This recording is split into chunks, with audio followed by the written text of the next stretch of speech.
who was deep into this hydroponics with the fish, and everything, and he had a couple of these systems in his house, and I found it fascinating. And it reminded me, of course, Epcot Center has been doing something along those lines for as long as they've been around, right? So I had this idea, and I'm not taking any credit, I'm sure it's been around, but I want to get your thoughts on it, of getting to a place where I can go to a farmer in the Midwest who has N numbers of acres of land that they're farming, and bring them with a model that says, if you take 10% of your land and you verticalize it into one corner of your land, you can produce 90% of what you produce in that land, and now you can reuse that land. Yeah. You can maybe work with the municipalities to make it into a state park, Yeah. and rent it out to the local or federal government, or maybe for cattle, or just Yeah. use it in a different way that is not being depleted, because the agrarian society depletes the soil, and the soil needs to be replenished, right?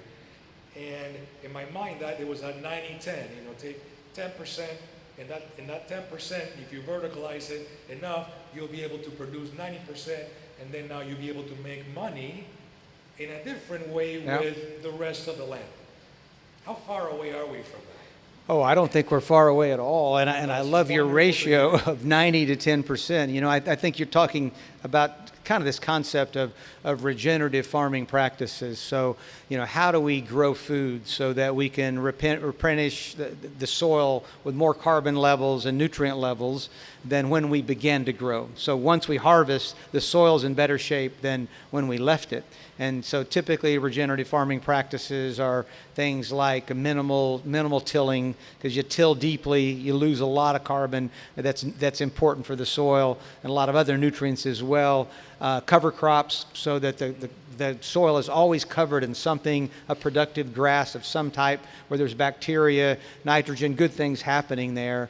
But these vertical growing systems, I think, if we can figure out additional cost investment, how to optimize it, how to address it in multiple weather situations, what type of UV lights are better than others.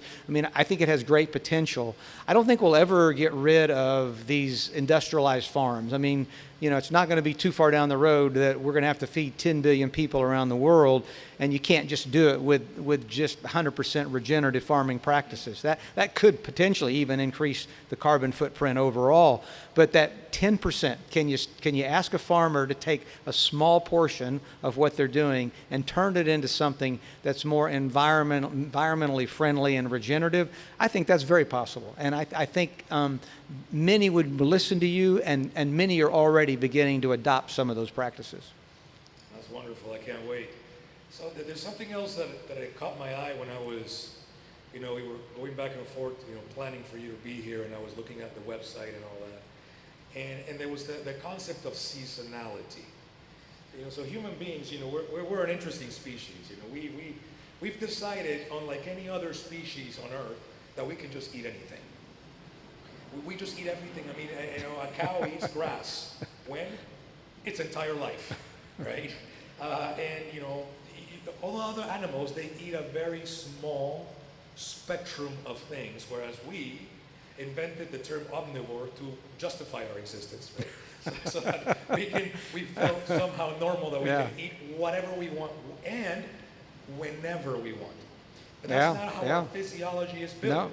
No. Evolution is a thing, and we're not built to eat certain fruits year-round. Otherwise, they will grow year-round. We need glucose for our brain to work, and that glucose comes from these fruits. But these fruits, in the plains of Africa, where we all come from, 300, 400,000 years ago, they grew at different times in different places. Yeah.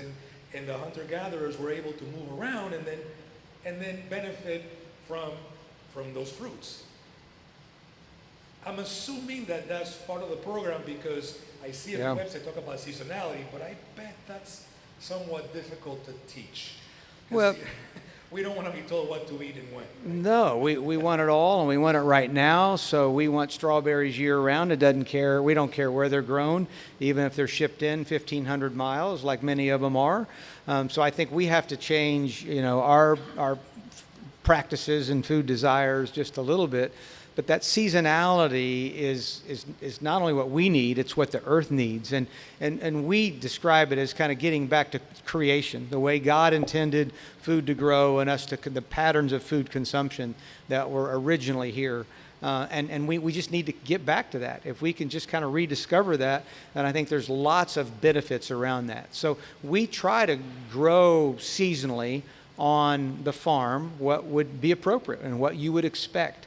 And our 9 growing systems allow us to do that. So right now it's just too hot outside, to grow certain things, so we don't even try.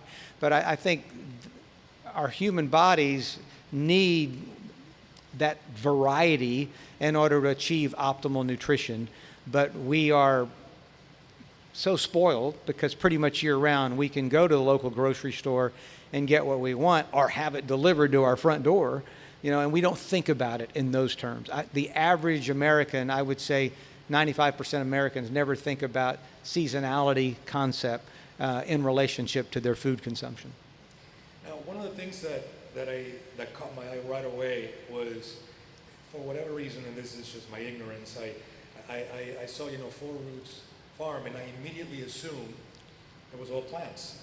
But you do actually more than plants. I mean, you do dairy as well, and you do meats as well? Well, through the CSA, so through our community-sourced agriculture, everything that you can purchase through there, and we can deliver within a 50-mile radius, is sourced in the state of Florida, and it's organic. But you can get eggs, you can get raw milk, and you can get protein if that's what you want. Mm-hmm. But on the farm campus, we are pretty much all produce.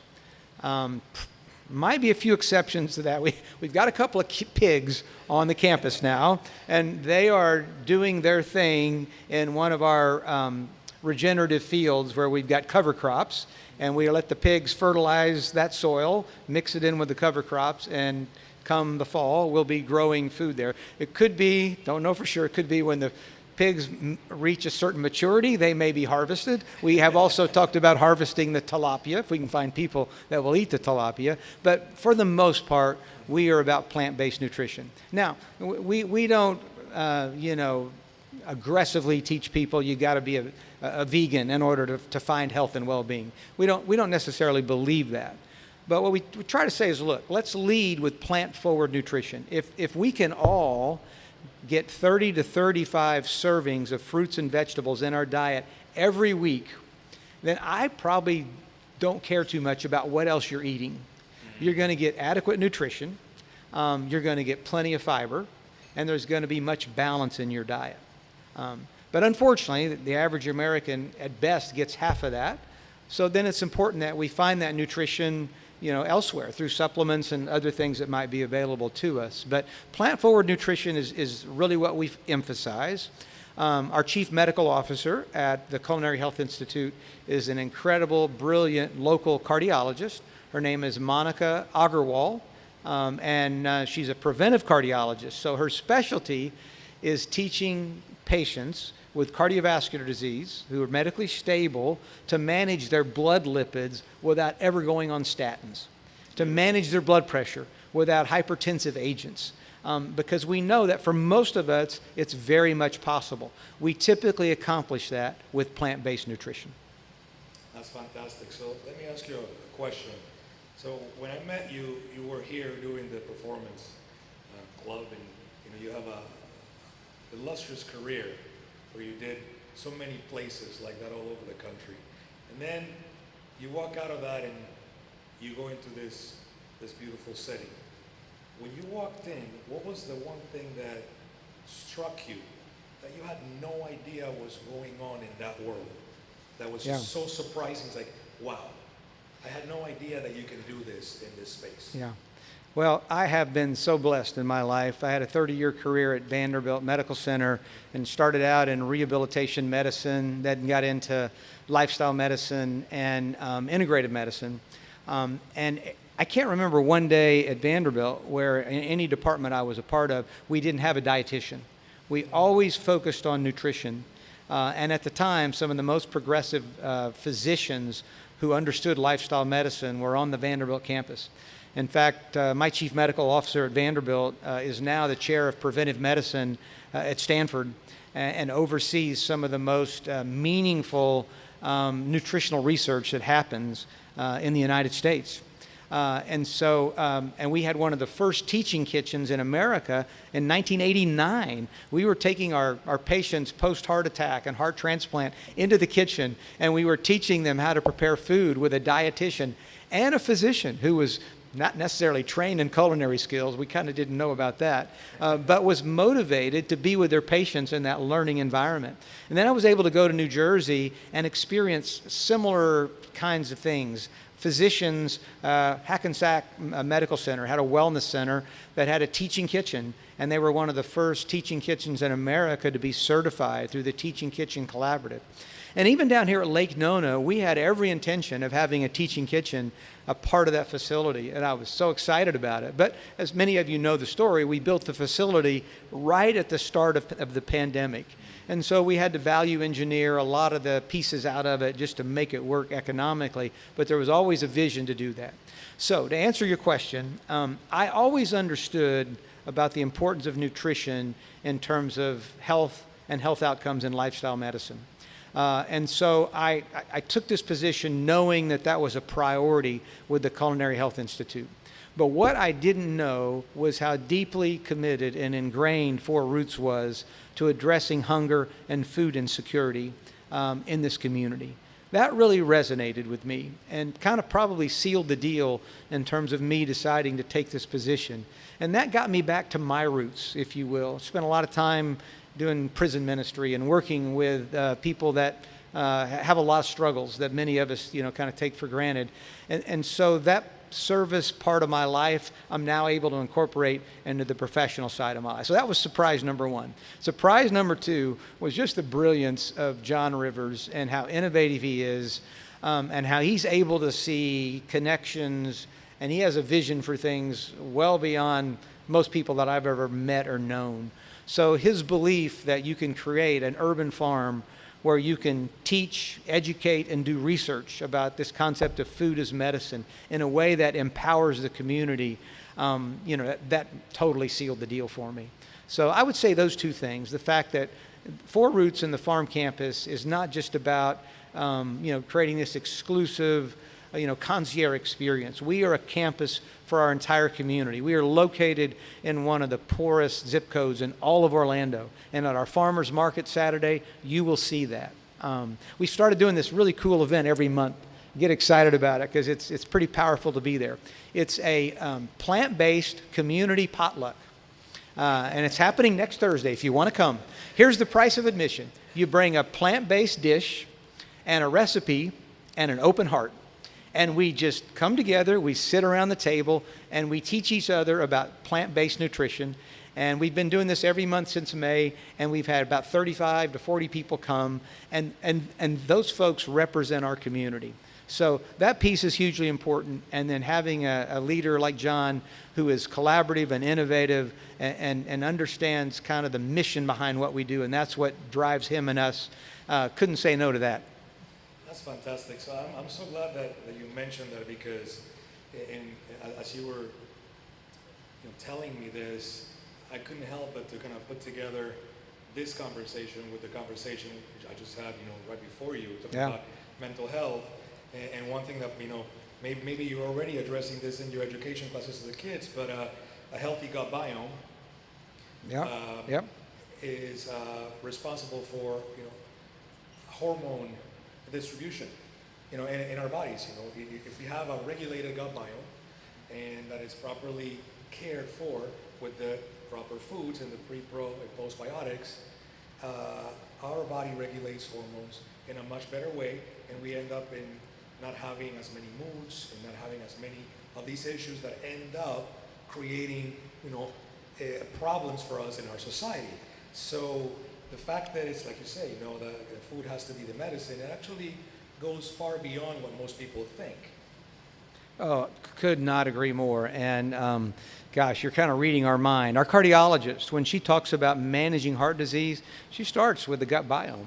Because what we know about the gut biome is if you don't nurture it properly with plant-based nutrition, that's really the key to it, then it can lead to profound changes in inflammation, which can affect your heart, your vascular system, pretty much every solid organ, and certainly our brain.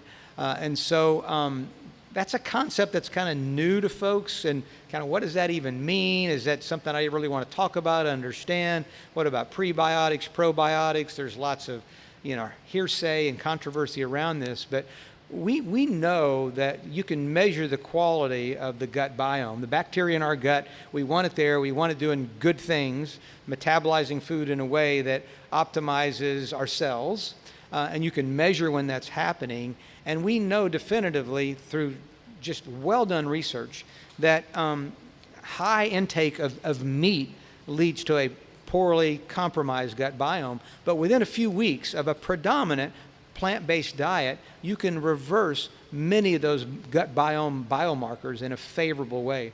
So it's hugely important. And it doesn't just affect our physical health, it certainly affects our mood, which drives a lot of our eating behaviors, and our emotional health and well-being. So it's all very much related. In fact, Dr. Agarwal wrote a book about her own personal experience with an autoimmune disease, and the book is called Body on Fire. And don't need to steal her thunder, but it's a powerful story about a physician with 2 young kids who was not spending a lot of time taking care of her own body and ended up with an autoimmune disorder that almost ended her career in healthcare and compromised her health dramatically. And she completely reversed all that by plant-based nutrition. So it's a powerful story. Many people have lived it, maybe not to that degree, but it's real. Oh, I fully agree. I mean, it's real for me too. I mean, I was diagnosed with heart disease back in 2010, and I was told I needed to take statins forever, and I refused. So I changed my life. I changed my lifestyle. I changed the way that I ate. I became what you would call a part-time vegan. So I would eat meat maybe 2 to 3 times a week, and the rest of the time I was just plant-based. Mainly because my body needed the protein at the time, and it changed everything. And now I have my cardiologist tells me that I'm fine. I probably need to do a little bit more. I probably need to go see your doctor and see if because this was all self-prescribed, which is not recommended. Okay, go see a healthcare professional. But no, I mean I felt my body changing, my sleep patterns changed. Yeah. I was traveling all over the world at that time, and that was very tasking. So definitely an advocate for that. I want to leave room. I knew this was going to happen. It happens every time. We start talking and you blink and the clock is looking at me. But I want to give time for questions. If anybody has any questions for Jay from the audience. Yes. I hear a lot about alkaline diet has to do with plant-based. Is there science that you know that kind of talks about this and taking out impurities outside of your diet? So let me just repeat the question for the audience about the alkaline diet, and do you know any kind of research along those lines and how it helps? Yeah. I am not as experienced in the alkaline diet, but what you're talking about is exactly what we hope to do at the farm campus, is to be able to experiment and try some of these diets that have shown some promise in some settings. So favorable anecdotal stories, people trying some of these things, and then running a clinical trial to compare that to a Blue Zone diet, to a Mediterranean diet. So I'm not as aware of it, but it is certainly something that we would have the ability to test out on the farm campus. It's one of the blessings of having some of our partners. AdventHealth, nutrition is one of the fundamental principles of the Adventist healthcare system. Florida Blue has been incredibly involved in addressing food insecurity, but they have the desire together to create an evidence-based approach to whatever we decide we want to implement as far as our clinic is concerned. So starting, it's kind of a long answer to your question, but I wish I knew more, but I'm trying to tell you what we hope to do to be able to answer questions like this. Starting July 31st, we're going to launch a pilot Culinary Health Institute clinic at the Center for Health and Wellbeing in Winter Park. And so our cardiologist, Dr. Agarwal, will be seeing patients, and then we will be, we've created a 3-month program that includes nutrition counseling, behavioral health coaching, has to be there, has to be a strong component, exercise programming through the Crosby Fitness Center, culinary experiences, and food where appropriate. So we're going to provide bags of produce, medically tailored meals, things of that nature. So we'll have the ability over time to tease out some of these really important questions about what should you eat. It's pretty incredible that in 2025, we can't necessarily answer that definitively. We know there's dietary reference index guidelines for, all right, this is generally what you should eat if you've got cancer or, cognitive deficits, things of that nature. But we can't necessarily give you a definitive plan. We need to do better, and that's part of the journey that we're going to be on. Any other questions? One last question for you. What are you excited about for the next 5 years and what you're doing with Four Roots? I am excited about, and we haven't talked a lot about, but some of the technology that's out there that will support patients behaviorally. What we need to do around food as medicine is have some of the same advances that we've had, let's say, with wearables for physical activity and sports performance training. So I'm excited about some of the apps that I've seen, some of the technologies that are out there that allow us with our smartphone to instantly analyze our diet and tell us where it's at in terms of the gut biome and how those things can be incorporated into a human-centered healthcare system. So I'm pretty excited about that. And I'm probably equally excited about all that's happening in Orlando, where the community-based organizations, Second Harvest, I'm going to leave some of them out, I don't mean to, but Salvation Army, Seniors First, Get Cooking, are coming together because we realize we can't do it unto ourselves. We're all coming together to integrate our resources, to secure funding, and really have an impact on food insecurity in this city. So it's kind of the balance of technology with humanity and remembering those who are less than and recognizing that we've got to do both. Jay, this is wonderful. Your work is much needed. I'm so happy that you're doing this. Thank you for being here, for sharing the story. Thank your team out there. And John, I didn't know him. I knew from the barbecue. Sure, yeah. The barbecue restaurant. I know, as I was doing the research to talk to you, I was like, oh my God, that's the same person. But please thank him and his team for what you're doing. I think it's very needed, and it's going to have an immense impact. Thank you all for coming. Please give Jay a hand. All right. Thank you, Rafael. It's been my pleasure.